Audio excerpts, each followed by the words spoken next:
పరిశుద్ధమైన తండ్రి, నమ్మకమైన దేవ, రాత్రికాల సమయంలో బీటు గ్రూప్ బిడ్డల కొరకై నీ పాదాల దగ్గరికి వస్తున్నాను తండ్రి. నన్ను, నా విధేయతలను, అపరాధములని ఒప్పుకుంటున్నాను. నన్ను క్షమించు నాయన. నీ పవిత్రమైన రక్తంలో నా ప్రతి పాపం కూడా కడిగి పవిత్రపరచమని ప్రార్థిస్తున్నాను. యజమానుడు వాడుకోవడానికి అర్హమైన పాత్రగా చేసుకో తండ్రి. నన్ను స్వాధీనపరచుకో. నాలో మీరుండి మీ మాటలు మాకు అందించవా తండ్రి. నీ వాక్యం చేత మేము శుద్ధి చేయబడతామట. మా పాపాలు కూడా శుద్ధి చేయబడతాయంటయ్యా ప్రభా. కనుక అటు నీ వాక్కు పరలోక సింహాసనం నుంచి విడుదలపరచమని బ్రతిమాలుతున్నాను. మా అంతరంగాల్ని, మా జీవితాల్ని ఎరిగిన దేవుడు ప్రభా. మూల మూలనున్న పాపము, అవిధేయతను ఎరిగిన దేవుడు నాయన తండ్రి. దయచేసి మమ్మల్ని బాగుపరచు, మమ్మల్ని శుద్ధిపరచు, నూతనంగా మార్చు నాయన. సరి చేసుకొని అనేకుల కొరకు ఈ రాత్రి ప్రార్థించినట్లు మీరు మాకు కృపను దయచేయమని వేడుకుంటున్నా. నేను నిమిత్త మాత్రాల్ని, అయోగ్యురాలు ప్రభా.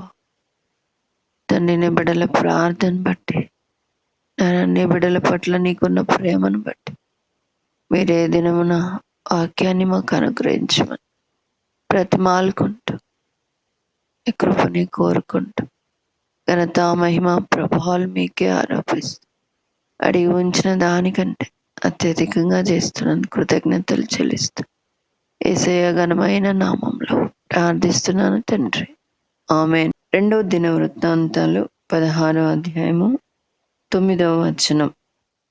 తన ఎడల యథార్థ హృదయము గలవారిని బలపరచుటకై యెహోవా కనుదృష్టి లోకమందంతటా సంచారము చేయుచున్నది. మళ్ళీ చూస్తాను. తన ఎడల యథార్థ హృదయము గలవారిని బలపరచుటకై యెహోవా కనుదృష్టి లోకమందంతటా సంచారము చేయుచున్నది. యాక్చువల్గా యెహోవాను వెదకుడి, ఆయన దొరికే కాలంలో ఆయన వెదకుడి అంటారు కదా. ఇక్కడైతే మనం ఏం చూస్తున్నామంటే యెహోవాని వెతుకుతున్నట్టు కనబడుతుంది. ఆయన కనుదృష్టి లోకం అంతటా సంచరిస్తుంది అనమాట. దేని కొరకు అంటే యథార్థవంతులుగా ఎవరైతే ఉన్నారో వాళ్ళని బలపరచాలని. అంటే యథార్థవంతులైన వారికి ఈ లోకంలో ఎన్నో శ్రమలు వస్తాయి, హింసలు వస్తాయి, నిందలు వస్తాయి, అవమానం వస్తాయి, చావు కూడా వస్తుంది, నిలబడలేరు. అలాంటి పరిస్థితులు వస్తాయి, ఆయనకు తెలుసు. అందుకని ఏం చేస్తాడు ఆయన, వాళ్ళను బలపరచాలని ఆయనే వెతికేవారుగా ఉంటాడు. కాబట్టి మన జీవితంలో అలాంటి సంగతులు వస్తున్నాయా? యథార్థతను బట్టి వస్తున్నాయా? ఏమాత్రం మనం ఆధైర్యపడనక్కర్లే.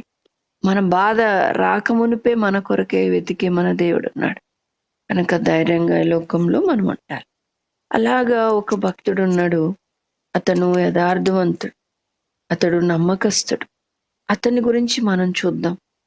అసలు నమ్మకస్తులైన వారికి దీవెనలు మెండు అంటారు. 28 సామెతలు అనుకుంటారు. అలాగా అంటే నమ్మకంగా, యథార్థంగా ఆయన కొరకు జీవించే వారిని ఆయన భద్రపరిచి కాపాడుతూ ఉంటాడు. ఏ కీడు రాకుండా కాపాడుతాడు. అది మనం గ్రహించాల. ఈ భక్తుని మనం చూసి మనం కూడా ఎలా నమ్మకం ఉండాలని మనం సరి చేసుకోవాలి. చాలాసార్లు భయము, ఆందోళన మనల్ని ఆవరిస్తాయి. ఈయన అట్లా ఏం భయపడలే. మరణం వచ్చినా పర్వాలేదు అనుకున్నాడు, అవమానం వచ్చినా పర్వాలేదు, దేవునికి దృష్టిలో నేను నమ్మకంగా ఉండాలనుకున్నాడు. మనము ఏదో వింటున్నాము, ఏదో కథ చెప్పినట్టు అనేది వినడానికి రాలే. వాక్యం అనే అర్థంలో మన జీవితాలు చూసుకొని సరి చేసుకోవడానికి వచ్చినాం. కాబట్టి మనం సరి చేసుకుందాం. ఈ వాక్యం అందుకే దేవుడు మనల్ని పంపుతున్నాడు. మనము నమ్మకంగా ఉన్నామా? మనం యథార్థంగా ఉన్నామా? ఏదో మనుషుల దృష్టికి అలాగనుకుంటే మనం వేస్ట్. అలాంటి వాళ్ళు అసలు నిలవలేరు కూడా. కానీ ఈ నమ్మకస్తుడైన ఈ వ్యక్తి మనుషుల దృష్టిలో చూసుకోలే, దేవుని దృష్టిలో చూసుకున్నాడు. గనక ఈయన కొరకు దేవుడే గొప్ప కార్యాలు చేసినాడు. అసలు ఆలోచిస్తే ఎంత ఆశ్చర్యం అనిపిస్తుందో, గ్రహిస్తే ఎంత దేవుడి కనుదృష్టి యథార్థవంతులేడలా ఆయన కనుదృష్టి ఎంతగా లోకంలో సంచరిస్తుందో మనకు అర్థమవుతుంది. ఎస్తేరు గ్రంథంలో, ఆ గ్రంథంకి పేరు ఎస్తేర్ అని పెడతాం కదా, ఎక్కువ మనం ఎస్తేరు గురించి కూడా మనం ధ్యానిస్తాం. చాలాసార్లు మొర్దెకై గురించి కూడా ధ్యానిస్తాం. అయితే ఈ దినం మొర్దెకై గురించి కొన్ని సంగతులు మనం చూద్దాం. ఈ దినం ప్రార్థన చేస్తుండగా దేవుని కొరకు యథార్థంగా ఉండే వాళ్ళని భద్రపరచుట కొరకై, నమ్మకంగా ఉండే వాళ్ళని స్థిరపరచుట కొరకై అని ఎంతగా ప్రణాళికలు చేస్తాడు అనేది దేవుడు కనపరుస్తూ వచ్చినాడు. చాలా ఆశ్చర్యం అనిపించింది.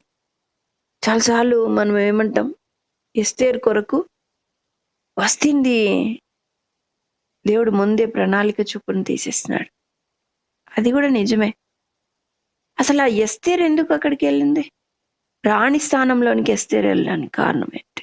అందుకనే మొర్దెకై అంటాడు కదా 4వ అధ్యాయంలో 14వ వచనంలో చివర్లో, నీవు ఈ సమయమును బట్టి రాజ్యమునకు వచ్చితివేమో ఆలోచించుకొనమని చెప్పు. అంటే అర్థమవుతుంది కదా, ఎస్తేరు ఎందుకు వచ్చింది? ఆ సమయం కొరకే వచ్చింది. ఏ సమయము మనకు తెలుసు కదా, యూదులందరూ కూడా చనిపోవాల్సిన పరిస్థితి వచ్చింది. ఇప్పుడు ఆ యొక్క సంస్థానంలో అన్నిట్లో కూడా తాకీదు పంపించబడింది. ఆ 12వ నెల 13వ దినంన యూదుల యొక్క శత్రువులందరూ కూడుకొని యూదుల్ని సంపూర్ణంగా నాశనం చేయాల. అది ఒక శాసనంగా, ఒక ఆజ్ఞగా రాజు దగ్గర నుంచి వచ్చింది. మొర్దెకై తన కూతురుతో అంటున్నాడు, ఈ సమయానికి వచ్చినావేమో రాజ్యానికి కదా. నిజమేనేమో, రాణి ఎందుకు వచ్చింది? ఈ సమయాని కోసమే వచ్చిందేమో.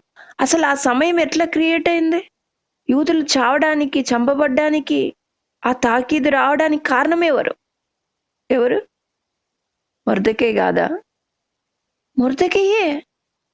మొర్దెకయ్య ఎందుకు అనంటే, ఎస్తేరు గ్రంథం 3వ అధ్యాయంలో 2వ వచనంలో, కాబట్టి రాజు గుమ్మముననున్న రాజసేవకులందరూ రాజాజ్ఞను సారంగా మోకాళ్ళుని హామానుకు నమస్కరించిరి. మొర్దెకై వంగకయు నమస్కారం చేయకయు ఉండగా.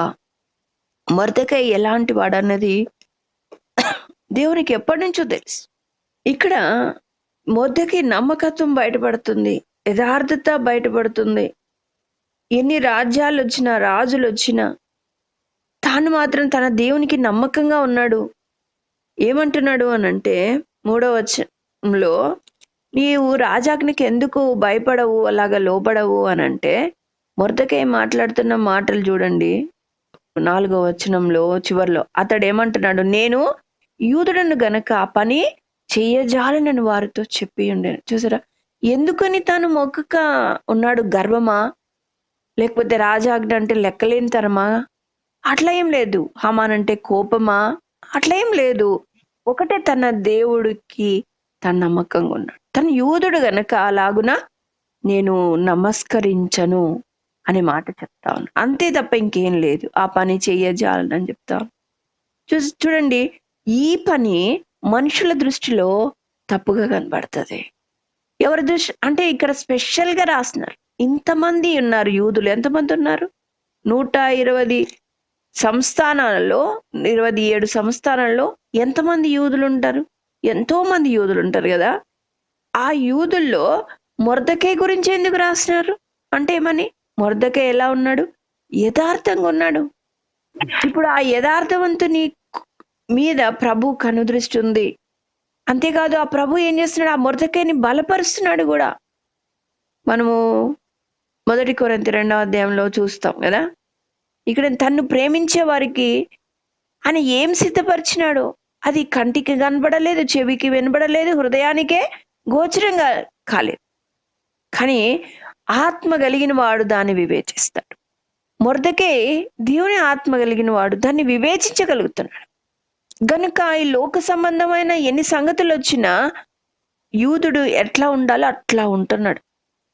అసలు మనము మన పద్ధతులు, మన ప్రార్థన సమయాలు, మన బైబిల్ చదువుకునే పద్ధతులు, మనం దేవుని బిడ్డలం కదా, ఎట్లుండాలా, ఎట్లా ప్రవర్తించాలి, ఇవన్నీ కూడా చాలా జాగ్రత్తగా ఉంటాం. ఎక్కడుంటాం? మనకి అన్ని అనుకూలంగా ఉన్నప్పుడు ఉంటాం అట్లాగా కదా. బంధువులు వస్తే ఉంటాం అట్లాగా. మనం ఎక్కడికన్నా బంధువుల దగ్గరికి పోతే ఉంటాం అట్లాగా. ఎక్కడైనా శ్రమ వచ్చింది, ఆ సమయంలో మనం దేవునికి ఇవ్వాల్సిన సమయం ఇస్తామా? మొర్దెకై ఎక్కడున్నాడు? వాళ్ళ దేశం కాదు, వాళ్ళ ఊరు కాదు, యెరూషలేము కాదు, ఒక అన్య దేశంలో ఉన్నాడు. రాజు కింద బానిసగా ఉంటున్నారు. బానిసలుగా అక్కడికి తీసుకొని పోబడినారు వాళ్ళు. ఎట్లా ఉండాలా? ఆ రాజు ఎట్లా చెప్తే అట్లా వినాలి కదా. నువ్వు ఎక్కడికన్నా పో, నేను మాత్రం నా ప్రభుకి నమ్మకంగా ఉంటా. ఏ పరిస్థితిలోనే నేను నమ్మకంగా ఉంటా. అది మొర్దెకై పని. కాబట్టి మొర్దెకై ఆ రీతిగా వంగకై నమస్కరించక, అంటే ఈ సమయం ఎంతలా వచ్చింది? ఎస్తేరు పని చేయాల్సిన ఈ సమయము ఎవరి కోసం వచ్చింది? మొర్దెకై కోసం వచ్చింది. చూడండి, మొర్దెకైని నశింపజేయాలని ఈ హామాన్ పూనుకున్నాడు. మొర్దెకైని మాత్రం నశిస్తే అసలు నా గ్రేట్నెస్ ఏముంది? వాళ్ళ జాతి మొత్తాన్ని నేను నశింపజేస్తాను అనుకున్నాడు కదా.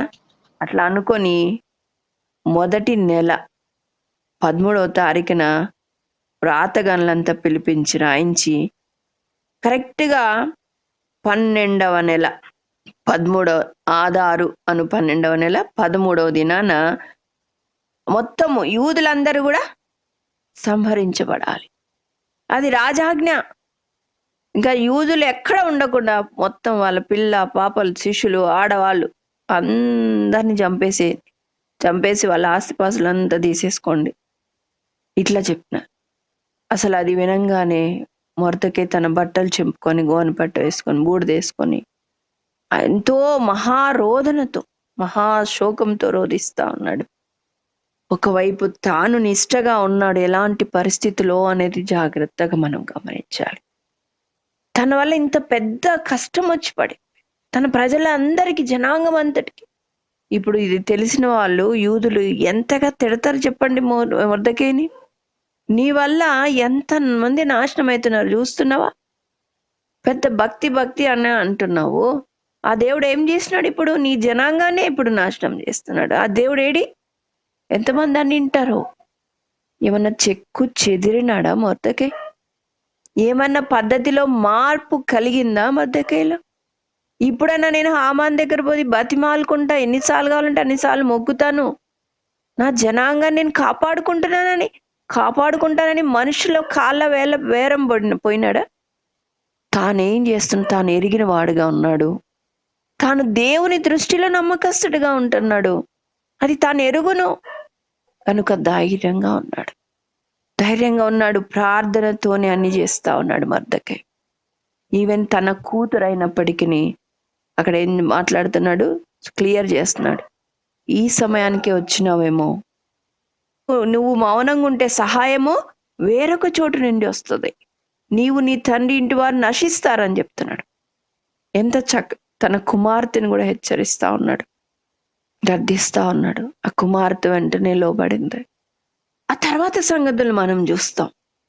నువ్వు నమ్మకంగా ఉంటే దేవుడు ఎన్ని కార్యాలు చేస్తాడు తెలుసా? నీ నమ్మకత్వాన్ని బట్టి నీకేం నష్టం తీసుకురాడు. ఈ మొర్దెకైకి నష్టం తెచ్చినాడా? మనకు తెలుసు. ఈ గ్రంథం ఎండింగ్ వరకు కూడా మనకు తెలుసు.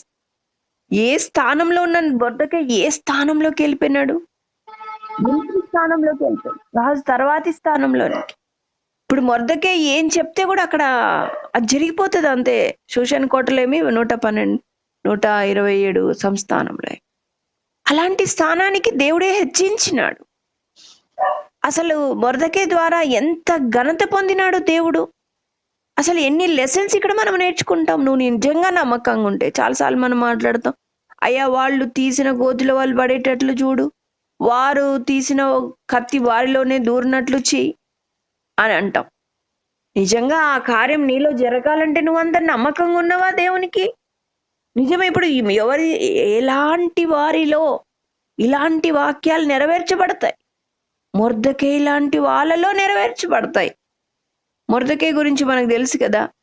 ఎక్కడైతే ఏ ఉరి కొయ్య మీద చూడు 10 ఎస్తేరు గ్రంథము 7వ అధ్యాయం 10వ వచనం. కాగా హామాను మొర్దెకైకి శుద్ధము చేసిన ఉరి కొయ్య మీద వారు అతనినే ఉరి తీసిరి. చూసారా, మొర్దెకై జోలికొస్తే ఎవరొస్తే వాళ్ళు నశించాల్సిందే. కారణం ఏంటి అంటే మొర్దెకై పక్షాన ఎవరున్నారు? యెహోవా ఉన్నాడు. కారణం ఏంటి అంటే మొర్దెకై నమ్మకత్వం, మొర్దెకై యథార్థత, తన దేవునికి తాను నమ్మకంగా ఉన్నాడు. అంటే ఎవరు ఏది సిద్ధపరిచినది వాళ్ళకి తిరిగిపోతారు. హామాను పరిస్థితి అంతే. ఇంకా ఎంతగా తన యొక్క యథార్థతను బట్టి, నమ్మకత్వాన్ని బట్టి ప్రభుని గణపరిచినాడో తెలుసా మొర్దెకై. నాకు అనిపిస్తా వచ్చు, అంటే ప్రార్థన చేస్తా అంటే గుర్తొస్తా వచ్చు. అసలు ఎస్తేరు తన కుమార్తెను అక్కడ ఉన్నత స్థానంలో దేవుడు నిలబెట్టడానికి కారణం ఏంటి అంటే మొర్దెకైకి రాబోతున్నటువంటి విపత్తు నుంచి తప్పించడం కొరకై తన కుమార్తెను అక్కడ కూర్చోబెట్టినాడు. ఆమెను కూర్చోబెట్టాలంటే అంతకుముందు ఉన్న రాణ్ణి తొలగించాలి. అదంతా ప్రభు సంకల్పం. వస్తీని తీసివేయట్లా ఆ సిచ్యువేషన్స్ అన్ని అలాగా. ఎట్టకేలకు మొర్దెకైకి సమస్య రాకముందే పరిష్కారాన్ని దేవుడు సిద్ధపరిచినాడు. అర్థమైందా? తన పట్ల యథార్థవంతులను బలపరచుట కొరకాయి. అందుకే ఇందాక అంటా వచ్చినాను కదా, మనకు సమస్య రాకముందే ఆయన పరిష్కారాన్ని సిద్ధపరిచిన దేవుడు. ఎస్తేరు పరిష్కారం, ఎస్తేరు ముందే కూర్చోబెట్టినాడు అక్కడ. ఎంత అంటే మొర్దెకై నమ్మకత్వం ఎంత గొప్పది. నమ్మకమైన వారికి ఏంటమ్మా దీవెనలు మెండు. ఎందుకు ఈ మాటలు వస్తున్నాయి? నువ్వు నమ్మకంగా ఉండు, దేవుని దృష్టిలో నమ్మకంగా ఉండు, అంతే. నీకెదురు ఎంతమంది వచ్చినా వాళ్ళు కూలిపోవాల్సిందే, తిరుగులేదు. యెహోవా నీ పక్షాన నిలబడతాడు. ఇప్పుడు ఎస్తేర్ని కూడా అక్కడ తీసుకెళ్ళి ఎస్తేర్ ద్వారా దేవుడు కార్యం చేస్తూ వచ్చినాడు. ఇంకా ఎంత గొప్ప కార్యాలు చేస్తా వచ్చినాడు అంటే మొర్దెకై ఒక దినాన రాజును చంపాలనుకుంటున్న ఇద్దరు షండుల్ని మొర్దెకై గుర్తించిన వాడే అది తెలియపరిచినాడు. తెలియపరిచింటే అతనికి బహుమానం ఏమి రాలేదు, కానీ అది నిజమని తేల్చబడింది. ఆ షండుల్ని ఇద్దరిని కూడా చంపినారు. అది ఆ విషయం మనకు ఎస్తేరు గ్రంథం 2వ అధ్యాయం 21 నుంచి మనం చూస్తే మనకు అర్థమవుతుంది. చూడండి, అంటే ఈయన లక్షణాలు కూడా మనం ఆలోచిద్దాం. మొర్దెకై లక్షణాలు. మనమైతే ఊరికి ఉంటామా? అసలు రాజు చనిపోకుండా మేము సేఫ్ చేసినాం. అసలు మాకేదైనా బహుమానం రావాలా? అసలు యథార్థంగా చెప్పండి, దానికోసం పోరాడతాం తెలుసా. మనము ఈ అసంబంధమైన వాటి కొరకు పోరాడే వారంగా ఉంటాం. మొర్దెకై వాటిని ఏం పట్టించుకోలే. దృష్టి ఏంది? రాజుకు కిడుచాడు చేసినాడా? ఓకే, వాళ్ళని గుర్తుపట్టినారు, వాళ్ళని ఊరి తీసినారు, రాజుకు క్షేమం, అంతే చాలు. ఇంకా నాకు బహుమానం వచ్చిందా, నాకు ఘనత వచ్చిందా ఏం ఆలోచించలేదు, దానికోసం పోరాడలేదు, మౌనంగానే ఉన్నాడు. అంటే దేవుని రాజు దగ్గర నుంచి మెప్పు కోరలేదు అసలు. అట్లా ఉండాలి మనము. అట్లా ఉన్నప్పుడు దేవుడు తగిన సమయంలో జ్ఞాపకం చేసుకుంటాడు. మొర్దెకైని జ్ఞాపకం చేసుకోలేదా? ఎప్పుడు జ్ఞాపకం చేసుకున్నాడు? మొర్దెకైకి ప్రమాదం పొంచి ఉంది, అలాంటి సమయంలో మొర్దెకైని జ్ఞాపకం చేసుకున్నాడు. ఇది అంటే ఆనాడు బహుకరించలేని సంగతి రాజుకు అసలు నిద్రనే పట్టకుండా చేసినాడు కదా. హామాను రాజు దగ్గరికి వెళ్తున్నాడు. ఎందుకు? మొర్దెకైని ఉరి తీయింప సెలవిమ్మని పోతున్నాడు. ఎప్పుడు పోతున్నాడు? ఎస్తేరు గ్రంథం 6వ అధ్యాయం 4వ వచనంలో. ఎప్పుడంటే రాజుకు నిద్ర పట్టకుండా గ్రంథాలు తీసి చదువుతున్నాడు. అసలు అంత రాత్రి కూడా బయలుదేరినాడు. ఎవరు? హామాను. ఎందుకంటే ఆత్రం ఎక్కువ ఉంది. అసలు మొర్దెకైని చంపించాలా, ఈ ఉరి కొయ్య మీద ఉరి తీయించాలా. అదే సమయంలో దానికంటే ముందే ఏం సిద్ధపరిచినాడు దేవుడు? మొర్దెకైని గణపరచాలని దేవుడు ఆ తలంపు రాజులో పుట్టించినాడు. మొర్దెకైని చంపాలని వెళ్తున్నాడు రాజాజ్ఞ కొరకు హామాను. ఎవరున్నారమ్మా మొర్దెకై పక్షాన? ఎవరు లేని ఆ నామకుడిలా కనబడుతున్నాడే. ఆ యథార్థవంతుని పక్షాన యెహోవా పోరాడుతున్నాడు, యుద్ధం చేస్తున్నాడు. యుద్ధము యెహోవాదే. వాడు రాకమునుపే రాజుకు నిద్ర పట్టకుండా చేసి ఆ గ్రంథాలను విప్పి చదివేటట్లు చేసినాడు. వాడు రాకముందే ఆనాడు మొర్దెకైకి బహుమానం ఎందుకు ఇవ్వలేదని రాజు అడుగుతా వచ్చినాడు. ఆ సమయంలో వచ్చినాడు హామాన్. చూసారా దేవుడు ఎంత యాక్టివ్, ఎంత మెలకువ. మన శత్రువే పాటివాడు. అందుకని మనం ప్రభువుని ఆశ్రయించాలా, మన సొంత జ్ఞానం కాదు. అందుకే ప్రార్థన చేయొచ్చు, మెలకుగా ఉండి ప్రార్థన చేయండి అని ఎందుకంటాడు? ప్రార్థనలో ఏమవుతుంది? నీకు మెలకు వస్తుంది, దేవునికి సమీపమవుతావు, ప్రభువుని నువ్వు ఆశ్రయిస్తావు. ఆ మెలకు దేవుడు నీకిస్తాడు. నీ ఇంటికి సమస్య రాకముందే, నీ బిడ్డలకు రాకముందే, నీ భర్తకు రాకమునిపే దేవుడు పరిష్కారాన్ని సిద్ధపరిచింటాడు. ఆ సమస్యకు పరిష్కారం ఏం తెలుసా? ఘనత. ఉరి తీయడానికి ఆపోజిట్ గా ప్రభు ఉపయోగించింది ఏందంత? ఘనపరచడం. అసలు ఏంటి ఇదేంటి అదేంటి? ఉరి తీయాల్సిన చేతులతో ఇప్పుడు హామాన్ ఏం చేస్తున్నాడు? మొర్దెకైని ఘనపరుస్తున్నాడు. ఎంత గొప్ప సంగతి ఇది! మన ఊహకే మించిండేది. నిజమమ్మా, నమ్మకస్తుల పట్ల, యథార్థవంతుల పట్ల దేవుడు అలా చేసేవాడుగా ఉన్నాడు. మనకు బుద్ధి కలుగుటకే రాసినాడు. ఇప్పుడు ఎందుకు మాట్లాడుతున్నాడు? నువ్వు బిడ్డ నా కోసం నమ్మకంగా ఉండమ్మా, ఎవరికో భయపడి కాదు, నన్ను చూసి నమ్మకంగా ఉండు. ఈ పరిస్థితులు, ఈ మనుషులు, వీళ్ళందరూ ఎందుకు నిన్ను ఇలా ప్రేరేపిస్తున్నారు తెలుసా? నువ్వు నాకు నమ్మకంగా ఉండాలని వీళ్ళ ద్వారా నేను నీకు చెప్పిస్తున్నా. నువ్వు తృణీకరిస్తున్నావు, త్రోసివేస్తున్నావు ఒక మంచి మాటని. నష్టం ఎవరికి? నువ్వు అనుకుంటున్నావు ఏ చెత్త మాటలు తృణీకరిస్తున్నట్టుగా మనం గర్విస్తూ ఉంటాం. హెచ్చరిక వచ్చిందంటే ఏముందడా? ఏముంది? హెచ్చరిక బోర్డు ఎందుకు పెడతారు? ప్రమాదానికి ముందు పెడతారు. హెచ్చరికలు దేవుడు ఎందుకు ఇస్తాడు? ప్రమాదం పొంచి ఉంది, జాగ్రత్త, పొంచి ఉంది, జాగ్రత్త. ఈ గ్రూపులలో జాయిన్ అవ్వడమే కానీ, ఇలాగున మీ ప్రేయర్స్ లో, హోల్ నైట్ ప్రేయర్స్ లో మీరు కండి, ఎన్ని అవకాశాలు నీకు ఇచ్చినాడు దేవుడు. ఎన్ని నువ్వు సద్వినియోగపరుచుకున్నావు, ఎన్ని విషయాలను సాకులు చెప్పినావు, ఎన్ని విషయాలను అబద్ధాలు చెప్పినావు, ఎన్ని విషయాల్లో దొంగగా ప్రవర్తించినావు, ఎన్ని విషయాల్లో ఒకరి మీద ఇతరుల మీద వేస్తూ వచ్చినావు, నీ ఇంటి వారి మీద వేస్తూ వచ్చినావు. ఎవ్వరు అడగరు నిన్ను. ఇవన్నీ ఖచ్చితంగా లెక్క చెప్పడు. ప్రతిదీ నువ్వు లెక్క చెప్పాల్సిందే. ఒక దినాన ఇవన్నీ వస్తాయి. నా బిడ్డ, నేను నిన్ను ముందుగా విడిచిపెట్టలేదమ్మా, నీకు ముందుగా హెచ్చరిక పంపిన, నీ కొరకే ఇట్లాగా సిద్ధపరిచిన, నువ్వు తోసివేసినావు, కాలదన్నుకున్నావు. శరీరానుసారమైందే. ఈ శరీరాన్ని జయించలేక ఆత్మను నలగొట్టు ఆర్పుతూ వచ్చినావు. ఎన్ని అవకాశాలు నేను ఇచ్చినాను, ఎంతగానో నిన్ను బతిమాలుకున్నాను, ఎంతగా నీకోసం కనిపెడుతూ వచ్చినాను.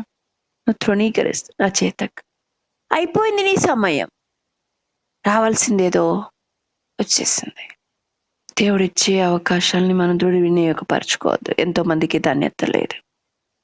మనం ఒక్కరుగా కూర్చొని రాత్రంతా కూర్చొని ప్రార్థన చేయగలమా? అంత భారం లేదు, అంత ఆత్మీయత లేదు, అంత పట్టుదల లేదు. శత్రువు ఎంతో పడేస్తాడు. అయితే ఇలా గుంపుగా మనం కూర్చొని ప్రార్థన చేస్తున్నప్పుడు, ఒకరు ప్రార్థిస్తుంటే మనం ఎక్కిపోయిస్తున్నప్పుడు, రాత్రంతా ఆయన సన్నిధిలో గడుపుతుంటే ఎంత గొప్ప సంగతి అది! ఎంత సంతోషము, ఎంత ఆత్మీయత, ఎంత బలము!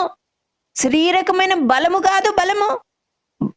బాహ్య పురుషుడు దినదినము కృషించుచున్నాను, ఆంతర్య పురుషుడు అంతకంతకు అభివృద్ధి చెందుతూ ఉండాల, బలముందుతూ ఉండాల. కాబట్టి చూసే వాళ్ళకి మొర్దెకై చేసేది బుద్ధిహీనత కనబడతాను. ఏందబ్బా, హామాన్కు ఒక నమస్కారం కొడితే అయిపోయిందే.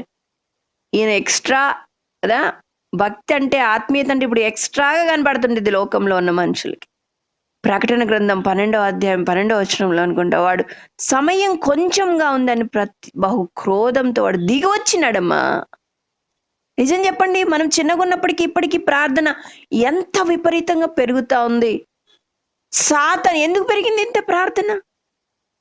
మనం కూడా ఇంత ప్రార్థన చేస్తున్నా కూడా మన కుటుంబాల్లో పరిస్థితులు సరిచేయబడట్లేదు.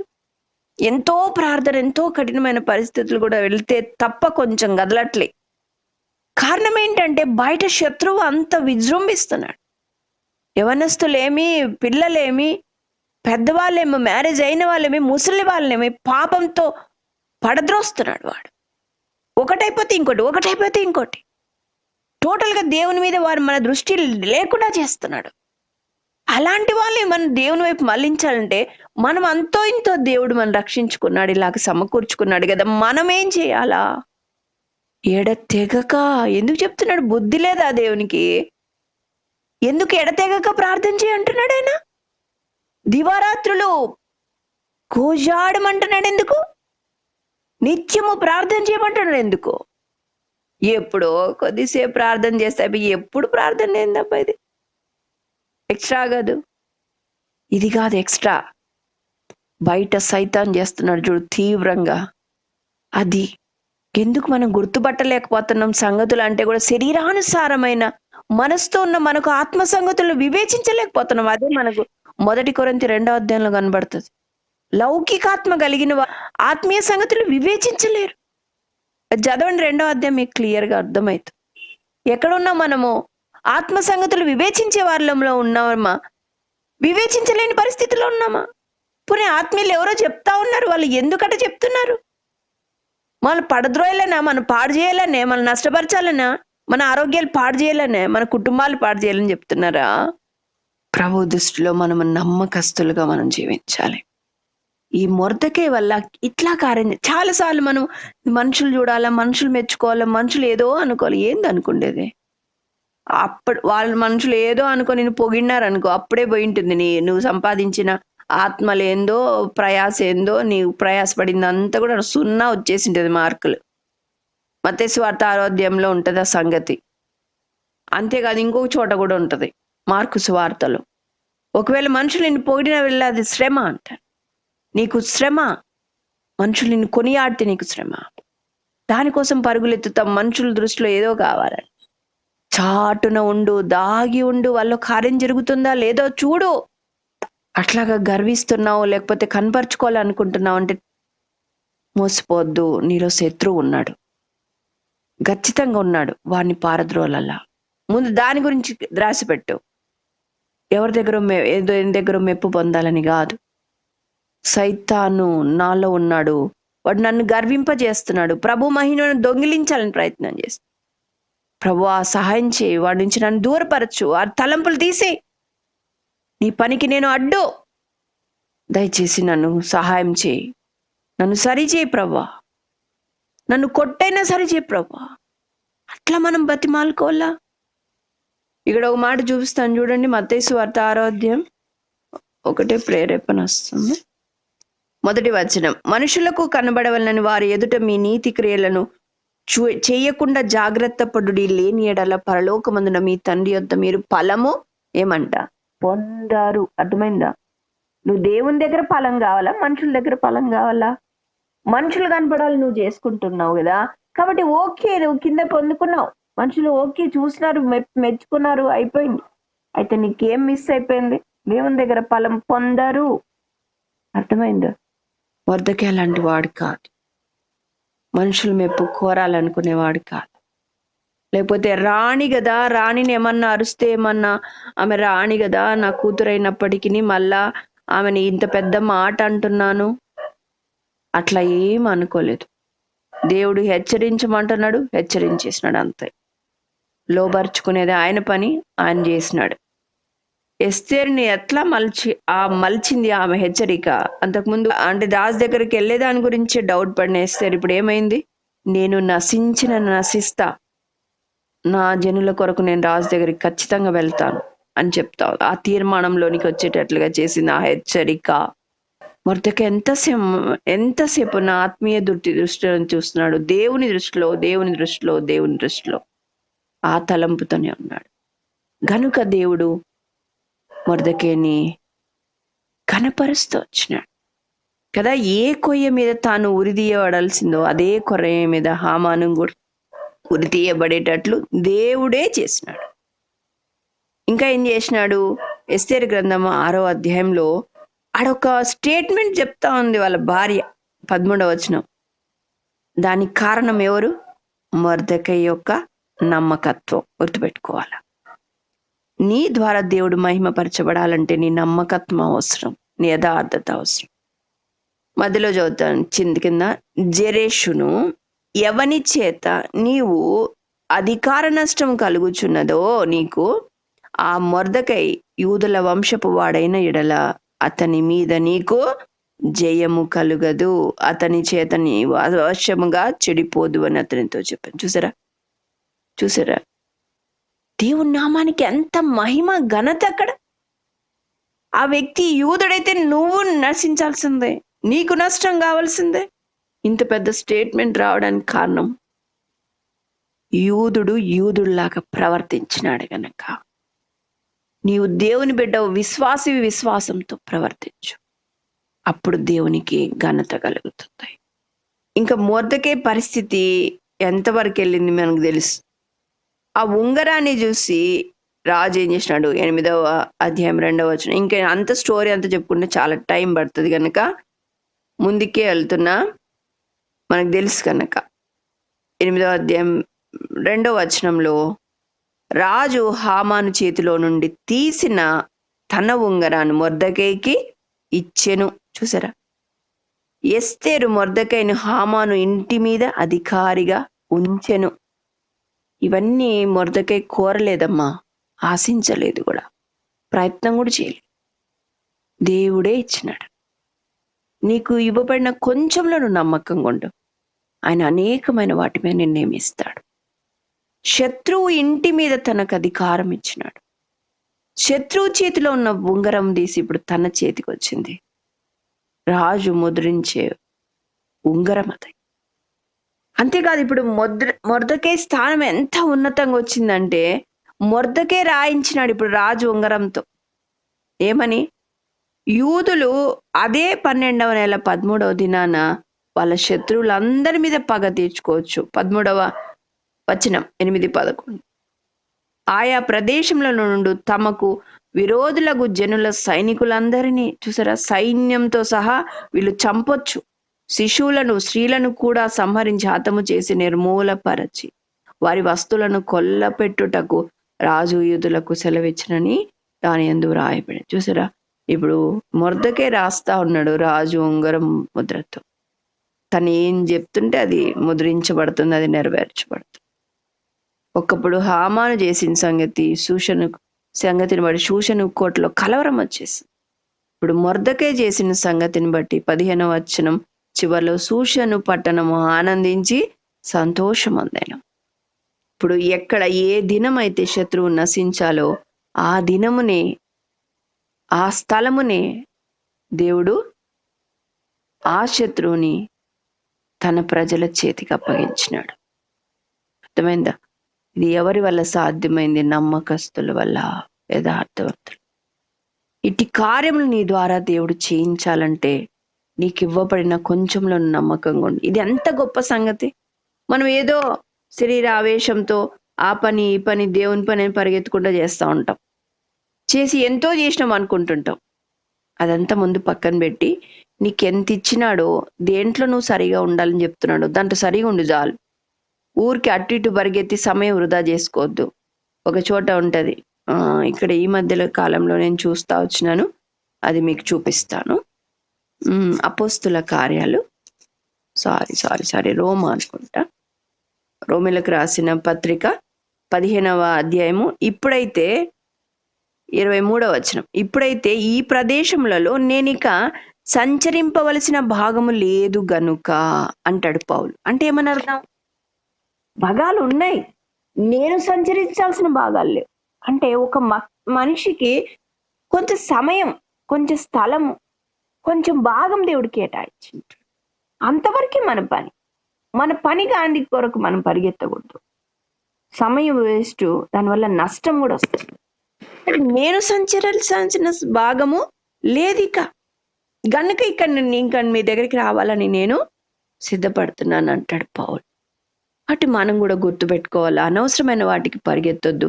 ప్రభువా ఇది నీ చిత్తమా, నీ ప్రేరేపణ ఉంటేనే నేను చేస్తా. ముందుగా నేను నమ్మకంగా ఉన్నానా నా పరిస్థితిలో, అలాగ ఫస్ట్ మనం చూసుకొని దేవుడి పనిలో మనం ముందుకు సాగినప్పుడు దేవుడు ఉన్నతమైన కార్యాలు నీ ద్వారా జరిగిస్తాడు. సింపుల్ విషయాలు ఏం చేయలేదు మొర్దెకై, పరిగెత్తలే, సైన్యం తీసుకొని పోరాడలే. తనకిచ్చిబడ కొంచెంలో యూదులు నమస్కారం చేయరన్నా నేను నమస్కారం, అన్నిట్లో కూడా అట్లా ఉన్నాడు అతను.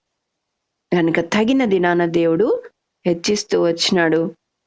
ఇప్పుడు ఇలా చేయడం వల్ల అక్కడ ఏంటంటే యూదులంటే భయం పుట్టేసింది వాళ్ళందరికీ. 127 సంస్థానాల్లో కూడా భయం పుట్టేసి అనేకులు యూదుల మతము అవలంబించి 17వ వచనంలో చూస్తాం. 8-10 చూసారా, ఎంత గొప్ప కార్యం చేశాడబ్బా. ఒక్కడు అసలు అమ్మా నామకుడుగా ఉన్నాడు. అసలు ఎంత గర్విష్ట అనుకుంటున్నారు అందరూ. ఇప్పుడు ఆ వ్యక్తి వల్ల ఎంత గొప్ప కార్యం. అనేక మంది కూడా యూదుల మతం అవలంబించినారంట. ప్రకటించకనే మన పరిస్థితి, నేటి పరిస్థితుల్లో కూడా అంతే. నువ్వు నిజంగా సాక్ష్యం కలిగి ఉంటే పరిమళ వాసన అనేక చోట్లకు ప్రవహిస్తుంది. అక్కడున్న వారు సహా నీ సాక్ష్యం విని రక్షించబడతారు. నువ్వు చెప్తేనే కాదు, నీ గురించి వేరే వాళ్ళు ఎవరో చెప్పినారనుకో, అక్కడ వాళ్ళు మార్పు కలుగుతుంది. ఇప్పుడు ఏం ప్రకటించలే, కానీ యూదుల మతాన్ని అవలంబించారు. అనేక మంది దేవుని బిడ్డలు కావడానికి నువ్వు నమ్మకంగా యథార్థంగా ఉన్న చోట ఉంటే చాలు. నీ ప్రభావం ఎంత దూరం వెళ్తుందో అది దేవుడే చూసుకుంటాడు. నువ్వు ఉన్న చోట కొంచెంలో నమ్మకం ఉండు. కొంచెంలో ఎవరికో వద్దమ్మా, ఎవరికో వద్దు, భయపడే దేవునికి భయపడు, దేవుని దృష్టిలో నమ్మకంగా ఉండే చాలు, అంతే. ఆ రీతిగా దేవుడు మొర్దెకైని హెచ్చిస్తా వచ్చినాడు. మొర్దెకైని గూర్చిన భయము అక్కడున్న అధిపతులకు, అధికారులకు, ప్రభువులకు కూడా వచ్చిందంట. అది 9:3 వచనాల్లో మనం చూస్తాము. ఆ రీతిగా వాళ్ళు, మనకు తెలుసు 2 దినాలు పూరిము అని పేరుతో వాళ్ళు ప్రతి సంవత్సరం కూడా పండగ చేసుకునేటట్లు మొర్దెకై ఆజ్ఞాపిస్తాడు. మొర్దెకై ఆజ్ఞాపించినట్లుగా వాళ్ళు ప్రతి సంవత్సరము ఆ 12వ నెల 14-15 దినాల్లో వాళ్ళు పండగ ఆచరిస్తారు. ఇంకా అంత నేను డీప్గా ముందుకెళ్ళట్లేదు. ఒక మాట ఇక్కడ చూద్దాం. 8వ అధ్యాయము 15వ వచనంలో చూడండి. అప్పుడు ఏంటి, ఈ 2వ శాసనం ప్రకటించబడిన తర్వాత ఆ తాకిదు సూషను కోటలో ఇయ్యబడెను.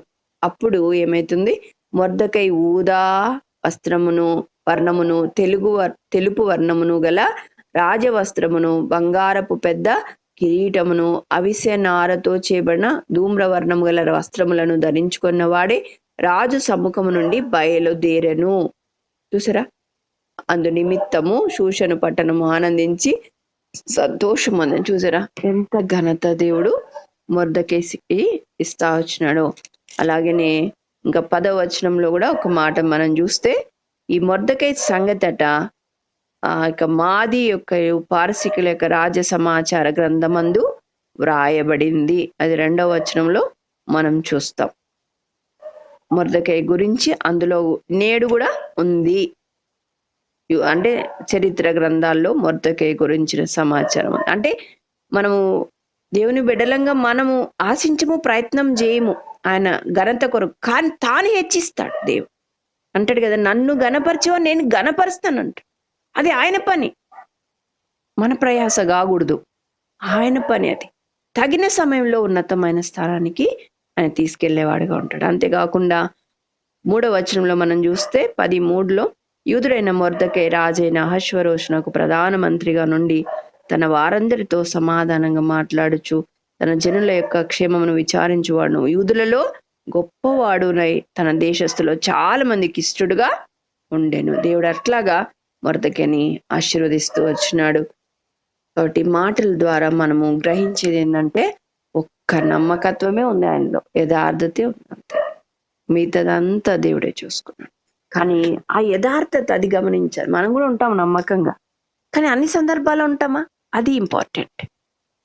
మరణం వచ్చి మీదికి వస్తున్నా కూడా దాన్ని విడిచిపెట్టట్లే, నమ్మకత్వాన్ని విడిచిపెట్టట్లే. ఇలాగ భక్తులు ఎంతో మందిని చూడొచ్చు. ఇదినో ఊరికి మొర్దకైని చూస్తూ వచ్చిన మొదపై మనం కూడా ఎట్లా ఉండాలా? అది వాళ్ళ ఊరు కాదు, వాళ్ళు కాదు ఏలేదు. ఎవరు అన్య దేవుళ్ళు రాజు, ఆ రాజు కింద పనిచేసేవాడు ఇప్పుడు బానిసలాగా. అయినా కూడా నమ్మకంగా తమ దేవునికి ఉన్నాడు. మనం కూడా అంతే, అన్ని క్లిష్టమైన పరిస్థితుల్లో కూడా దేవునికి నమ్మకంగా ఉండాలి. అది దేవుడు కోరుతా ఉన్నాడు. ఆ రీతిగా మనం కూడా ఉండున్నట్లు దేవుడు మనకు సహాయం చేయను గాక. దేవుడి మాటలు మన కొరకే దీవించును గాక. ఆమేన్.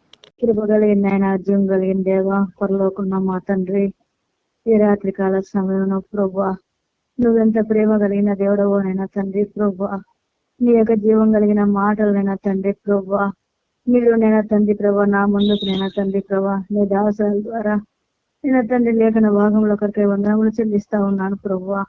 అవునైనా తండ్రి, ఆ యొక్క మొర్దకైనా తండ్రి తన జీవితాన్ని ప్రభా నీ కొరకు నేను తండ్రి ఎంతగానో యథార్థంగా జీవిస్తా వచ్చినారని, ఎంతో పరిశుద్ధంగా జీవిస్తా వచ్చినారని మీరు మాట్లాడుతూ వచ్చినారు ప్రభా. అయితే తండ్రి ఎన్నో గొప్ప కార్యాలు చేస్తా వచ్చినారు నాయన. అయితే నేను తండ్రి ప్రభా యూదులకు నైనా తండ్రి ప్రభా ఎంతో క్షేమము ఆనందమునైనా తండ్రి ప్రభా ఘనత సంతృష్టి నేను తండ్రి ప్రభా తీసుకొస్తా వచ్చినాడు నైనా. అయితే ఘనత కలుగుతా వచ్చింది ప్రభా. అవునైనా తండ్రి నా జీవితంలో నన్ను నేను చూసుకుంటే తండ్రి అటువంటి జీవితం లేదని ఒప్పుకుంటా ఉన్నాను ప్రభా. ఎన్నోసార్లు ప్రభా నీ యొక్క సన్నిధిలోనైనా తండ్రి ప్రభా నీ వాక్యం పట్ల తండ్రి నీ యొక్క తండ్రి సన్నిధిలో ప్రార్థన తండ్రి ప్రభా ఎంతోనైనా తండ్రి ప్రభా తప్పిపోయిన స్థితి, జారిపోయిన స్థితి ప్రభా ఎంతోనైనా తండ్రి ప్రభా ఈ యొక్క దరిద్రాలని ప్రభా మీ యొక్క సన్నిధిలోకి నేను మీరు తీసుకొచ్చి నేను మీ యొక్క జీవం కలిగిన మాటల ద్వారా తండ్రి ప్రభా మీరు ఎంతో తండ్రి ప్రభా నా యొక్క ఆత్మీయ స్థితి ఎంతో గొడ్డు వారిపోయిందని, ఎంతో గచ్చ పదులు ముళ్ళ పదులు ఉన్నాయని మీరు చూపెడతా వచ్చినారు ప్రభా నా జీవితంలో. అవునైనా తండ్రి ప్రభా సరి చేసుకొనుటకు మీరు ఇచ్చిన ఈ యొక్క సమయంకే వందనాలు చెల్లిస్తా ఉన్నాను ప్రభా. అయితే నేను తండ్రి ప్రభా ఎంతో నేను తండ్రి ప్రభా నేను తండ్రి రాత హృదయం ఉండాలని నేను తండ్రి ప్రభా ఎంతో నువ్వు బలపరిచే దేవుడవు అని ప్రభా నీ యొక్క కనుదృష్టి నేను లోకమంతటా సంచారం చేస్తా ఉందని మీరు సెలవిస్తా వచ్చినారు. అవును ప్రభా నీ యొక్క సంచారం తండ్రి నీ యొక్క కనుదృష్టి నా మీద ఉండబట్టే ప్రభా నేను కూడా ఈ దినమున ప్రభా నీ యొక్క సన్నిధిలో నీ బిడ్డల మధ్యలోనైనా తండ్రి ప్రభా ఉంటా ఉన్నాను ప్రభా. లేకపోతే నేను తండ్రి నీ కనుదృష్టి నా ఎడల లేకపోతే నేను తండ్రి ప్రభా నేను ఈ యొక్క నీ సన్నిధానానికి రాలేదని దాన్ని ప్రభా ఎంతో నేను తండ్రి ప్రభా తిని నిద్రపోయి నిద్రమత్తుతో జోగిడతా ఉండేదాన్ని ప్రభా నీ సన్నిధిలో ఒప్పుకుంటా ఉన్నానయ్యా. ఇంత బలహీనురాలని ప్రభా మీరు ఎంతగా జ్ఞాపకం చేసుకున్నావు నాయన తండ్రి ప్రభా.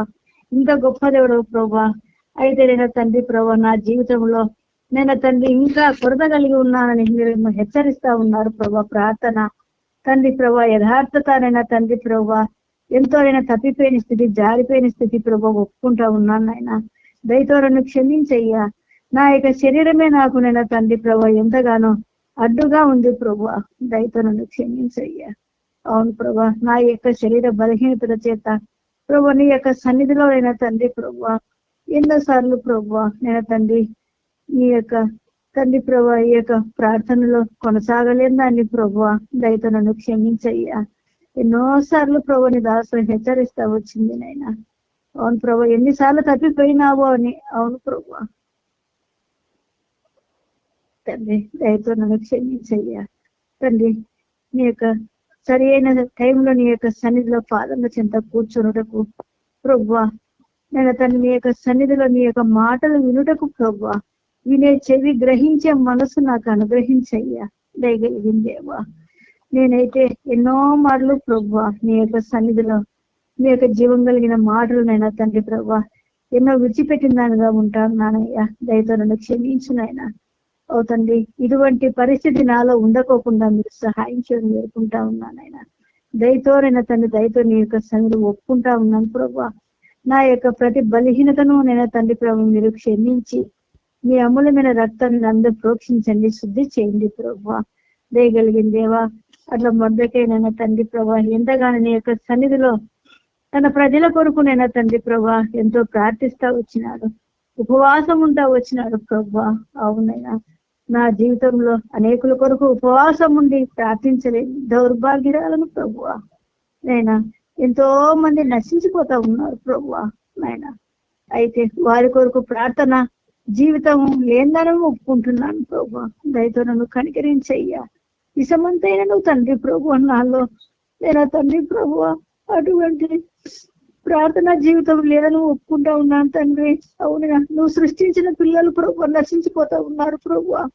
నేను తండ్రి వారి పట్ల నేను తండ్రి ప్రభు గమనం కలిగి నీ సన్నిధిలో ప్రార్థించడానికి నాకు నేర్పించయ్యా. దయగలిగిన దేవా, అట్లా మీ యొక్క సన్నిధానంలో ప్రభువా నీ యొక్క ప్రేమను నేను తండ్రి ప్రభువా నేను తండ్రి వివరించలేని దానిగా ఉంటాను. దయతో క్షమించయ్యా. నీ యొక్క సన్నిధిలో నేను తండ్రి ప్రభువా అనేకులకు నేను తండ్రి ఒక కరపత్రికైన ప్రభువా ఇవ్వలేని స్థితిలో ఉన్నాను ప్రభువా. దయతో నన్ను క్షమించయ్యా. నేను తండ్రి నీ యొక్క కృపల్లో నేను తండ్రి ప్రభువా నేను కరపత్రమైన ఇవ్వగలుగునట్లు నేను తండ్రి ప్రభువా స్వార్థకు వెళ్ళలేని స్థితి ప్రభువా. దయతో నన్ను క్షమించునైనా తండ్రి ప్రభువా. ఇరువు పొరుగు వారికైనా ప్రభువా నీ యొక్క ప్రేమను నేను తండ్రి పంచుటకు నేను తండ్రి వివరించుటకు ప్రభువా కొన్ని మాటలైన ప్రభావ చిన్న చిన్న మాటలు ప్రభావ నా సాక్ష్యాన్ని తండ్రి ప్రభావ నీ బిడ్డలతో పంచుకున్నట్టుకు నేను తండ్రి ప్రభావ నన్ను నేను తండ్రి నిలబెట్టమని వేడుకుంటా ఉన్నానైనా. దయతో నన్ను జ్ఞాపకం చేసుకో ప్రభావ. అట్లా నీ యొక్క సన్నిధిలో నేను తండ్రి ప్రభావ అపవాదినైనా తండ్రి ప్రభావ గర్జించే సింహంలాగా ఎవరిని మింగుదాన్ని చూస్తా ఉన్నాడు ప్రభావ. అవునైనా తండ్రి ప్రభావ నీ సమయం కొంచెమేని ఎంతో క్రోధం కలిగిన వాడుగా ఉంటా ఉన్నాడు ప్రభావ. తండ్రి వాడు ఎంతగా నీ ఎద్దకే నేను తండ్రి వచ్చి ఉన్నాడని మీ దాసులు చెప్తా ఉంది ప్రభా. అవునైనా తండ్రి ప్రభా ఆ క్రోధానికి బలి కాకోకుండా ప్రభా నేను నీ యొక్క సన్నిధిలో ఎట్లనైనా తండ్రి ప్రభా నేను తండ్రి ప్రభా మీ యొక్క సన్నిధిలో తప్పించుకోవడం వల్ల తండ్రి ప్రభా మీరు జ్ఞానం ఇచ్చే దేవుడవునైనా తండ్రి ఆ జ్ఞానంతో నేను తండ్రి ప్రభా ముందుకు నేను తండ్రి కొనసాగున్నట్లు నేను తండ్రి ప్రభా నాకు చూపించమని వేడుకుంటా ఉన్నానైనా. దయగలిగిన దేవా అట్లా మీ యొక్క సన్నిధిలో తండ్రి ప్రభా శత్రువు నుంచి నేను తండ్రి ప్రభా ఆ యొక్క మొద్దకైనా తండ్రి ఎంతగానో నీ మీద ఆధారపడుతూ వచ్చినాడు ప్రభా. దిక్కు తెలియని స్థితిలోనైనా తండ్రి ప్రభా ఎంతో బూడిద పోసుకుంటూ వచ్చినాడు ప్రభా. ఎంతో దుఃఖం సలుపుతూ వచ్చినాడు నైనా గోనపట్ట కొట్టుకుంటా. అయితే తండ్రి ప్రభా నీవే దిక్కని నీ సన్నిధిలో మొరపెట్టినప్పుడు నువ్వెంతగానో తండ్రి ప్రభా నీ దాసుని మీరు బలపరుస్తా వచ్చినారు ప్రభా. అవును తండ్రి నా జీవితంలో ఉన్న తండ్రి నేను కూడా అనేక సార్లు ప్రభా శత్రువునైనా తండ్రి ప్రభా ఎంతగానో గర్జించి సింహం లాగానైనా తండ్రి ప్రభా మింగుతా తండ్రి ఎదురు చూస్తా ఉన్నాడు ప్రభా. తండ్రి నా యొక్క సమయాన్ని ఎంతగానో తండ్రి ప్రభా దొంగిలించేవాడుగా ఉంటున్నాడు ప్రభా. అయితే నేను తండ్రి ప్రభా నేను కూడా తండ్రి ఆ యొక్క సమయాన్ని ఎలాగో సద్వినియోగం చేసుకోవాలో తండ్రి ప్రభా నీ యొక్క సన్నిధిలో కనిపెట్టుటకు నేను తండ్రి సహాయం చేయమని వేడుకుంటా ఉన్నాను తండ్రి. అవును ప్రభా అనేక సార్లు నీ ఆ సమయాన్ని ప్రభా ఎంతగానో సద్వినియోగం చేసుకోనక విడిచిపెట్టిందని ఒప్పుకుంటా ఉన్నాను ప్రభా. దయతో నన్ను క్షమించయ్యా. దయగలిగిన దేవా అవునైనా తండ్రి ప్రభా క్షమించటకు సిద్ధ మనస్సు కలిగిన దేవుడవునైనా అనేక సార్లు ఒప్పుకుంటున్నానే గాని అనేక సార్లు ప్రభా నా యొక్క సొంత తండ్రి శరీరానుసారంగా జీవించే మనసు నుంచి నేను తండ్రి ప్రభా విడిపించుకోలేకపోతా ఉన్నాను ప్రభా. దయతో నన్ను క్షమించయ్యా. అటువంటి పరిస్థితులన్నింటినీ పక్కన పెట్టి ప్రభా మొదటి స్థానం నేను నీకు ఇవ్వగలిగినట్లు నేను తండ్రి నన్ను నీ స్వాలో ఉంచుకుంటూ రమ్మని వేడుకుంటా ఉన్నాను ఆయన. నాలో ఉన్న ప్రతి బలహీనతను తీసివేసి అవును ప్రభా ఈ రాత్రి అయితే నేను తండ్రి ప్రభా ప్రార్థన చేసి నేను తండ్రి ప్రభా నేను కట్ అయిపోవాలనుకున్నాను ప్రభా. అయితే ఎంతో శరీరం సహకరించలేదు నైనా. అయితే తండ్రి ప్రభా నీ దాసురాలు చెప్పి ఎన్నిసార్లు నువ్వు తప్పించుకున్నావు అని మాట్లాడుతూ వస్తుంది ప్రభా. అవునైనా తండ్రి ప్రభా ఈ యొక్క శరీరాన్ని ప్రభా శత్రువు తెచ్చే ఈ యొక్క శోధన జయించగలిగినట్లు ఉదయం వరకు ప్రభా 5 గంటల వరకు నేను మేల్కొనుటకు నేను మీ యొక్క శక్తిని నేను తండ్రి ప్రభా నాలో తండ్రి ప్రభా మీరు కలిగించమని ప్రార్థిస్తా ఉన్నాను ఆయన. దయగలిగిన దేవా ఎక్కడ శత్రువు కూడిన తండ్రి ప్రభా నా యొక్క తండ్రి ప్రభా ఎక్కడ తండ్రి ఆ సమయాన్ని నేను దొంగిలించుకోకుండా ప్రభా ఆ సమయమును గణపరచబడినట్లు నిన్ను గణపరచుటకు నాకు సహాయం చేయండి నైనా. మీ యొక్క సన్నిలో ఉదయం వరకు ప్రభా మేలుకొనుటకు నీ తండ్రి శక్తిని నేను తండ్రి నువ్వు అనుగ్రహించినావు నీ విశ్వాసంతో నీ వైపు చూస్తూ తండ్రి ఏదైతే తప్పిపోతా ఉన్నా తప్పిపోయిన దాన్ని సమకూర్చుకున్నట్టుకు సహాయం చేయని వేడుకుంటూ యేసుక్రీస్తు పరిశుద్ధ నామమున ప్రార్థించడి వేడుకుంటున్నాము తండ్రి. ఆమేన్.